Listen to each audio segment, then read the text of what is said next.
नमस्कार दोस्तों, मैं अंकुर उपाध्याय स्वागत करता हूं आप सभी का आपके अपने YouTube channel share market analysis में।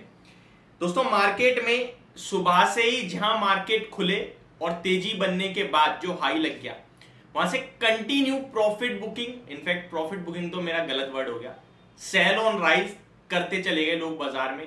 ग्लोबल मार्केट्स को देखते हुए हम गैप अप तो ओपन हुए बट टिक नहीं पाए। मैंने मॉर्निंग में वीडियो शूट करी थी जब, तब भी मैंने एक डाटा बोला था इंट्राडे के हिसाब से कि निफ्टी पूरे दिन के दौरान अभी तक लगभग 11 बज रहे थे, उस समय 11 बजे समथिंग हो रहे थे, जो लो लगा रहा है और फिर जो स्विंग हाई लगा रहा है उसमें लोअर लोस की फॉर्मेशन बन रही है। तब निफ्टी एग्जैक्टली जो लेवल्स था वो 17,141 पे था और उससे पहले का स्विंग हाई 17,161 का था। तभी मैंने आपसे कहा था कि अगर ये 165 के ऊपर निकले तो फिर इस फॉर्मेशन का ब्रेकडाउन होगा, अदरवाइज ये अभी तो मार्केट नेगेटिव दिख रही है। और आज फिर सेकेंड हाफ में जो बड़ी और शार्प सेलिंग देखी है आपने, निफ्टी ने 17,000 का लेवल ब्रेक करा है। वहां पे आई अमेरिका से एक बड़ी खराब खबर। क्या न्यूज है इसकी ही डिटेल मैं आपके साथ इस वीडियो में शेयर करूंगा। पहले थोड़ा सा 3 दिन पीछे चलते हैं और फ्लैशबैक दिखाता हूं आपको। SVB, silicon valley bank crisis, collapse, खत्म। सरकार ने एक्वायर कर ली, डिपॉजिटर्स को भरोसा दिया कि आपका जो भी पैसा बैंक में डिपॉजिट है वो बिल्कुल सेफ है, आप जितना चाहें उतना निकाल सकते हैं, कोई रोक टोक नहीं है, चाहे आज ही आके ले जाओ। और इससे थोड़ी राहत मिली, शेयर्स बाउंस बैक देते हैं। लेकिन जब तक ये सब होता तब तक एक और बैंक इस चपेट में आ गई, वो थी सिग्नेचर बैंक। सिग्नेचर बैंक भी कोलैप्स कर गई।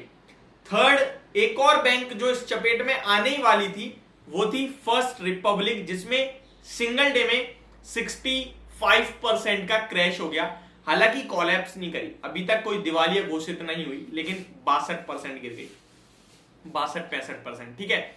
लेकिन नेक्स्ट डे जब सरकार ने डिपॉजिटर्स को राहत दी एंड सोचा कि ठीक है डिपॉजिट्स को थोड़ी राहत मिली एंड बैंकिंग को थोड़ा रिलीफ मिला, तो एक उछाल आता है इन्फ्लेशन के डाटा के बाद, अमेरिका का इन्फ्लेशन भी नॉर्मल, तो उछाल आता है। और कल जो उछाल आया उसकी वजह से हम लोगों को लगा आज तेजी बननी चाहिए। गैप अप ओपन हुए लेकिन एट द एंड पूरा फिसल आउट। और सेकेंड हाफ में फिर से अमेरिका से एक और खराब खबर और बैंकिंग से ही आई है। यानी कि 2 बैंक कोलैप्स कर गई, तीसरी बैंक बड़ा क्रैश दिखा चुकी है एंड यहां चौथी, और ये बहुत बड़ा नाम है, बहुत ज्यादा बड़ा, क्रेडिट स्विस। इसके ऊपर मैंने एक डिटेल्ड वीडियो भी बनाई थी लगभग 2 महीने पहले, जब मैंने आपके साथ शेयर करा था Credit Suisse is going to lay off 9,000 employees. इनका प्रॉफिट कंटिन्यू घट रहा था, इसके चलते ये लोग कह रहे थे कि हमें अभी एडिशनल स्टाफ की जरूरत नहीं है, 9,000 लोगों को बाहर निकालेंगे। ये क्लियरली जो इमेज होती है ना, इमेज दिखाता है आपको कि भाई कंपनी को जरूरत नहीं है लोगों की, मतलब काम नहीं है उतना। अब हुआ क्या है आज वो सुनिए। क्रेडिट स्विस का स्टॉक जो है वो लगभग, आप प्री मार्केट देखेंगे और अभी देखेंगे फ्यूचर में, तो लगभग 10% क्रैश हो गया, फ्लैट जो था। अगर आप पिछले 1 साल की बात करें शेयर के प्राइस की, तो यहां ऑलमोस्ट आपको पिछले 1 साल में 70% गिरता हुआ दिखाई है शेयर। 6 महीने में 62%, 1 महीने की बात करूं तो लगभग 35%, और अभी जो ट्रेड कर रहा है, अब ये 9 नहीं, जो मैंने भी स्टार्टिंग में 9% बोला था, अब ये 19% हो गया है। 19% स्टॉक अभी क्रैश दिख रहा है। आज डाउ फ्यूचर्स अब 200 पॉइंट से ज्यादा की गिरावट दिखा रहे हैं बिकॉज ऑफ दिस। अब ऐसा क्या हुआ है जो ये गिर रहा है, ध्यान से सुनिएगा प्लीज, अगले 3 मिनट में सब समझा दूंगा। ये सारा जो था ये फ्लैशबैक था पिछले 4 दिन में, होप आपको सब क्लियर हो गया है। और अब जो बता रहा हूं क्रेडिट स्विस के बारे में वो ध्यान से सुनिएगा। क्रेडिट स्विस में हुआ ये कि इनकी जो इन्वेस्टर्स हैं उसमें जो सबसे ज्यादा शेयर होल्ड करते हैं वो है सऊदी नेशनल बैंक, जो कि सऊदी की एक बैंक है, जिनके पास ऑलमोस्ट 10% का स्टेक है इन कंपनी में, इस कंपनी में, मतलब इस बैंक में, क्रेडिट स्विस में। जो इंटरव्यू दे रहे थे ब्लूमबर्ग को, जिन्होंने इंटरव्यू में कहा है कि हम क्रेडिट स्विस को अब 1 रुपए की, 1 रुपए तो बहुत बड़ी बात है, 1 पैसे की भी मदद नहीं करेंगे। यानी कि कोई फाइनेंशियल सपोर्ट नहीं है अब हमारी तरफ से। अगर वहां पे सवाल ये था कि अगर उन्हें लिक्विडिटी की कमी आती है, उन्हें अगर पैसे की कमी आती है तो क्या आप पैसा दोगे, तो उनका जवाब था कि हम 1 पैसे की भी मदद नहीं करेंगे। यानी कि और उन्होंने क्लियरली, पहले तो अपने एज एन इन्वेस्टर उन्होंने क्लियरली कहा हम 1 रुपए नहीं देने वाले हैं, दिक्कत चल रही है।